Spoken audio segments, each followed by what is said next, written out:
to give a talk. So in general, maybe this is good. Maybe not for the old professors, but for the students here. It's good to think about how to manage a successful career, okay? And to think about family, work, and your own personal life balance. So just kind of thinking about it. Okay, so it's good. We know what success is as a professor and academic, but we can maybe do all three together. So let me talk about this. Now this talk I'm doing, I also have done parts of it. I've added some more. But I've done it a couple years ago for the International Conference on the Information Systems, and also in the America Conference of Information Systems, for the junior faculty, starting faculty to think about what to do. Now, so I will start by talking first about myself, so you know as background. I already said about my family, but we can talk about your hobbies is good, and then talk about my education quickly, and then what my research is. So for me, my hobby, I exercise also, but a lot of times I like to drink good wine from France, and I like to play cards, and so it's good to combine. And in case you don't know, for those in information systems, that person there is the previous president of the Association of Information Systems, Jane Fedorowicz. There I am. And this person is from Mexico, so he's going to be running the America Conference, the AMSIS, in Cancun, Mexico in 2019. So they already know. So in case you want to know, that conference is going to be there. And those guys are all from Germany, and this was when we were in Paris a few years ago. Okay, so that's my hobby. For those who don't know me, my background, I did my undergraduate at Berkeley in biophysics with minor in philosophy. And then I went to Northwestern University, and I have a biomedical engineering, chemical engineering. Then I went to University of Michigan to get an MBA, so I have Master in Business in Marketing and MIS. And then I work, and then I go back to Michigan, and I get my PhD in Computer Information Systems. So I have a lot of degrees. That doesn't mean anything. It's just something to talk about at parties. Okay, my research, for those who don't know what I do, most people know that me as the developer of POS graph software. So partial least squares, I did the first first graphical interface in 1988 on Windows 2.0. Okay, so that's a long time ago. Then I started to let some people use the software, besides myself, around 1990, 91. That's finally, it works okay on Windows 3.0. And then we keep going. So then now there's many other software, but I introduced that. I do some electronic meeting systems, create measures, adoption, and also learning, how to measure learning with technology.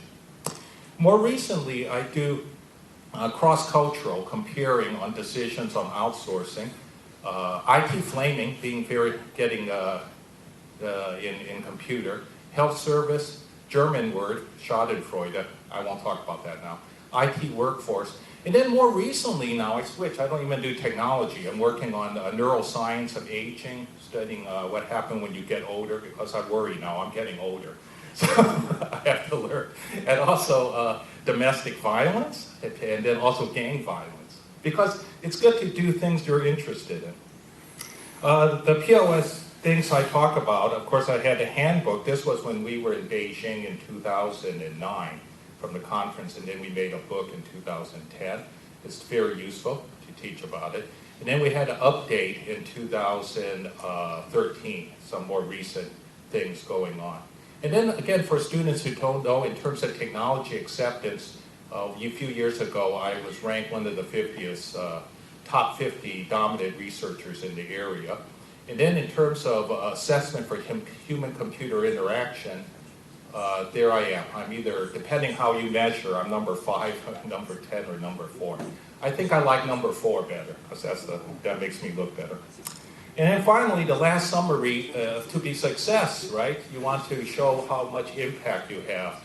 The H index for how much is a measure of productivity. My H index is 45. And my total number of Google Scholar citation to date, I just looked it up, is now 26,000 700 people reference my research. Okay. So, and then in terms of MIS journals, I have the 8th most cited article in the MIS Quarterly, and I have the 6th most cited article in Information Systems Research, and then I have the 3rd and 4th most cited in Database. And then if I look for 22 years, and this is the last update I have from 1990 to 2012 for the number of first author, so you're the first author in article for the 2 top IS journals, MIS Quarterly and ISR. I'm number 3. Surprising, I didn't know that. So a student looked it up, and then yeah, that's that. And then the last 5 years when I did that, I was still in the number 9. Means I'm still doing research, not because I'm old.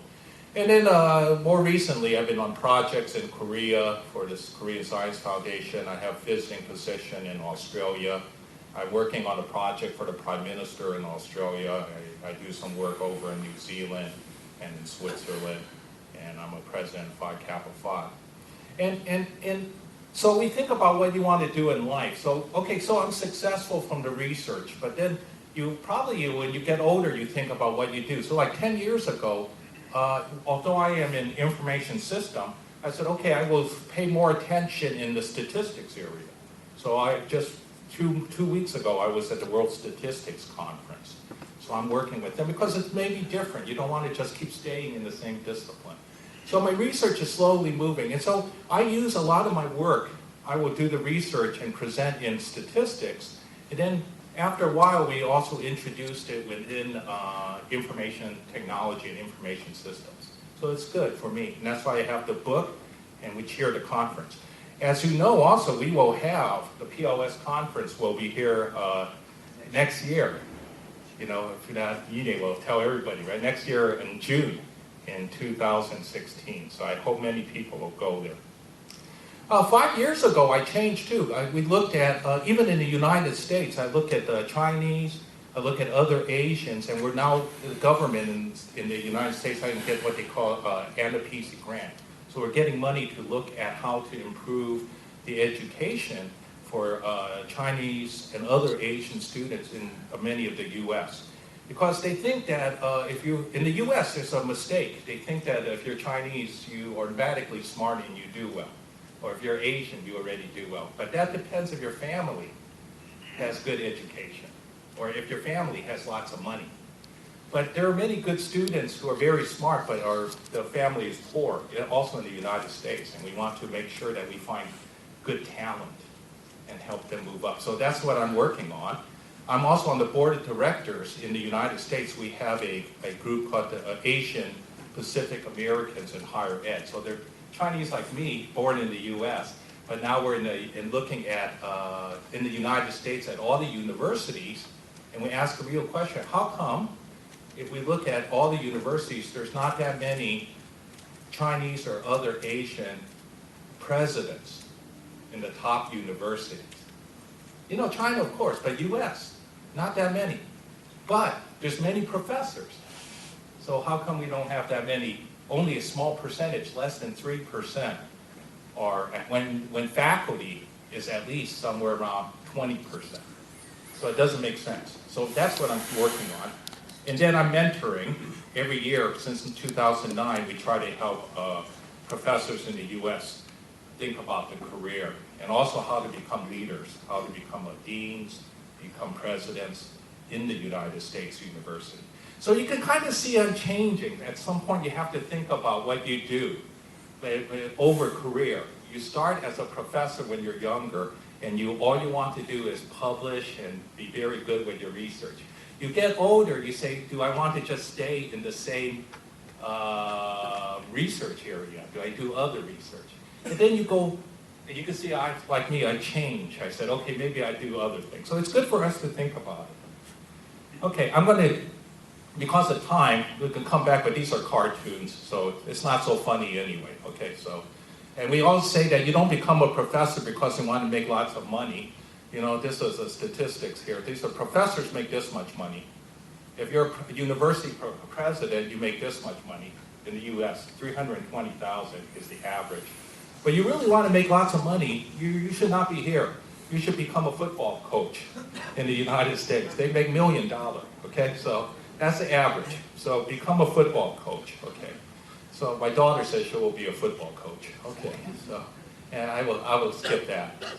So we think that we're the professor. If you're a full professor and chair and in the company, everybody else, but that's not true. You should become a football coach.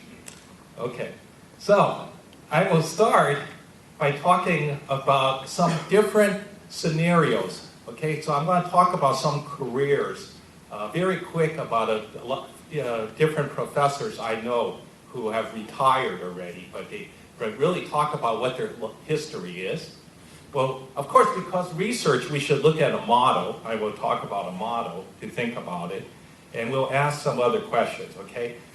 And to help you later on, we'll spend a little bit of time for you today here in the audience to do a little personality assessment. So you should, by the time I get here, you should have a little piece of paper, pull out your cell phone just to write down the number, okay? Because I'm going to ask you to keep track of something, okay? So be ready to just write down so we can take a look and see how you do, okay? So in about 20 minutes, I ask you to be able to keep some information down. Okay. So I have about, these are real professors, but I don't give their names. These are professors from the United States. I'm going to, one paragraph to talk about what happened to that professor's career as a professor, a career. Okay, so tell me if you know this person. So I take away the name, but these are real professors I know over the years. So Professor A, I do alphabetic, I go A, B, C. Okay, so Professor A is a newly minted, so he just graduated professor from a pretty good research university in the United States. So these are all from the United States. As we say, he worked real hard, like a dog, doesn't do any work in committees, only focuses on the research to publish, doesn't review papers, doesn't work on editorial boards until he gets tenured, okay, tenured in the United States. So it takes 6 or 7 years to be tenured. Because of what he does, not a lot of the other professors or faculty at the university know who he is. He's married, but he never sees his family, rarely sees his family, children, and his dog. He has a dog. He did get tenured. Eventually, he retires. He is an associate professor. So as you know, associate professor, you have assistant, associate, full. He was divorced. You know, of course no, divorced because all he was working on is trying to get tenure. So he never saw the family. So the wife says, divorce him. He has no hair, but at least he has a new dog, okay? So is that what you want to be? Okay, is that what you want to be? Do you want to be Professor A? How about Professor B? Professor B graduated from a university, a newly minted faculty, and he joined a university called the University of Teaching. So of course in the United States, there's different types of university. There's university you really focus on just research. There's a little bit, research and teaching. This one mostly teaching.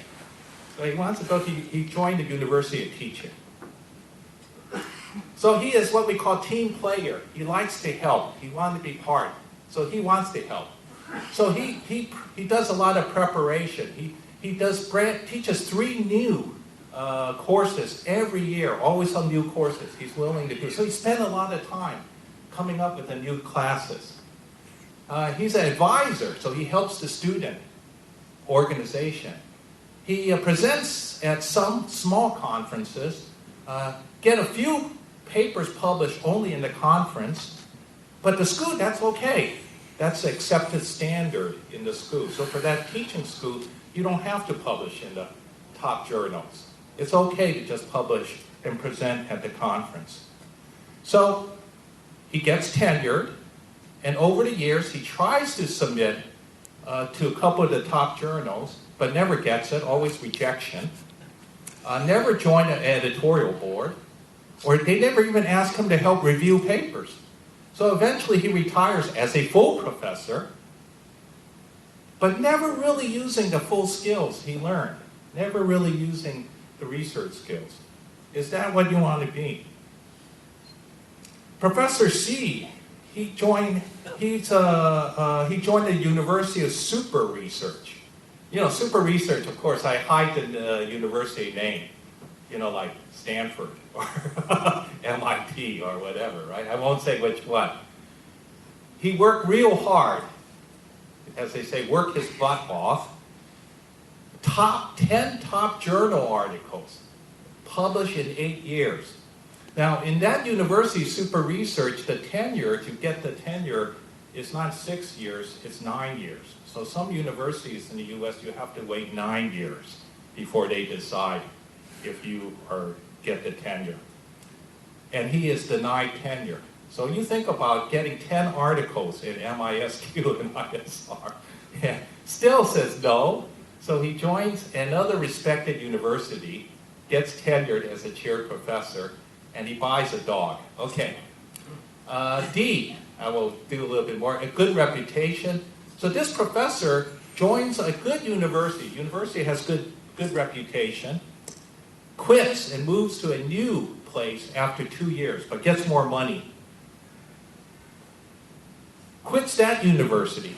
He quit and goes to a new place after 3 years, but gets even more money.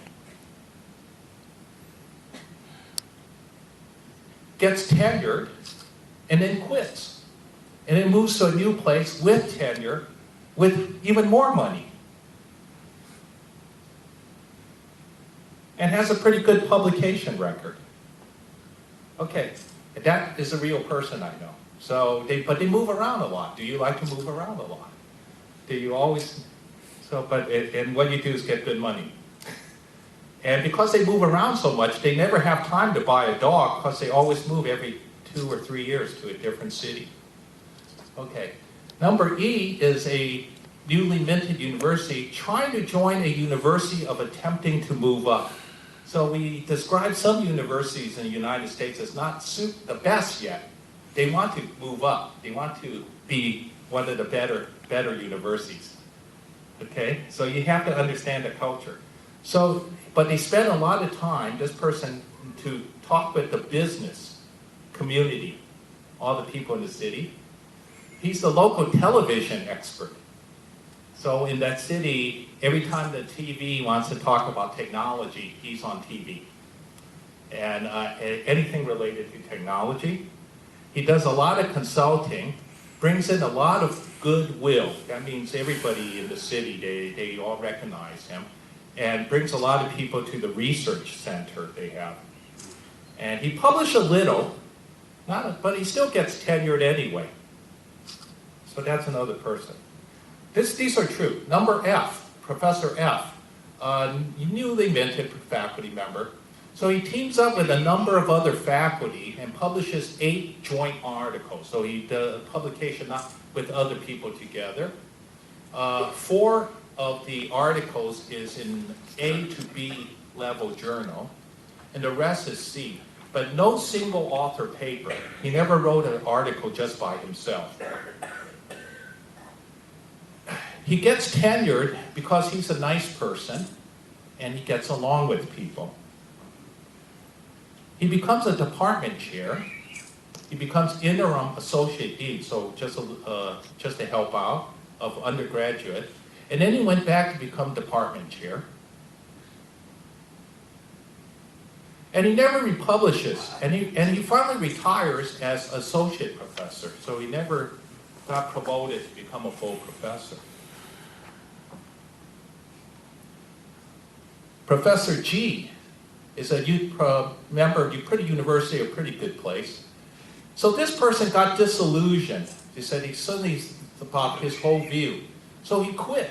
He learned a lot about how to do research one way, but then he decided he didn't like doing it that way. He didn't like that approach. So he decided to spend 3 years changing. had to study a new way, immersed in a new paradigm, try to study something different. So you can imagine he just tried to change and learn a whole different skill because he realized he didn't like what he was doing before. So for the 3 years he was retooling, relearning, he didn't produce anything. So he had to leave to join another university because he didn't do anything for 3 years. And he went to join a different university to become an assistant professor there, after which it was clear he wasn't not going to make tenure there. And eventually he gets tenured in a new place, and he establishes a pretty good publication record. And by the way, if people want the slides, I will give you too, the PDFs. I will send it. I give it to Aide. You contact later on, we'll give you all the slides. Professor H starts off as a newly minted faculty joining University of Personal Psychology. So he is an information systems professor, but the work he ended up working, it's not, they don't care about information information technology. They care about psychology. So what do you do? What do you do? So instead, he publishes 2 articles from his dissertation, but the college has a critical mass, a lot of industrial organizational psychologists. So he ends up doing most of the research in psychology. He gets tenured. He has a very good record in psychology journal. He's very famous among psychologists, but nobody knows him when he goes to information systems conferences. Professor I starts off as a newly minted faculty joining what we call the University of Wonder Boys. So the term Wonder Boys is because he has huge word of mouth in the academy regarding his dissertation research. Like everybody says, wow, this is really going to be really important research. What he did to get his degree, real important. He gets his dissertation published in the first year. It's one of the most cited articles. This is not really an information system. This example is actually a mathematics professor I know. So he only published 1 article. Just 1. But everybody knows it because it's famous. And he gets tenured just on 1 paper. Only the 1 paper. And he never did anything anymore. It's interesting. But he worked real hard and it's brilliant. All the other people in the discipline know it's very famous. Okay, so I stopped we can do more. Maybe you know other professors and other stories. But it's interesting to think about what is okay, what do you think? It's always good to think about what do you think is successful someday? And it's never too late. So we can look at what we call, in psychology, they talk about what is good well-being. And value attainment, how your life is evaluated according to different standards of success. And then we talk about your life satisfaction. How satisfied are you? How do you evaluate your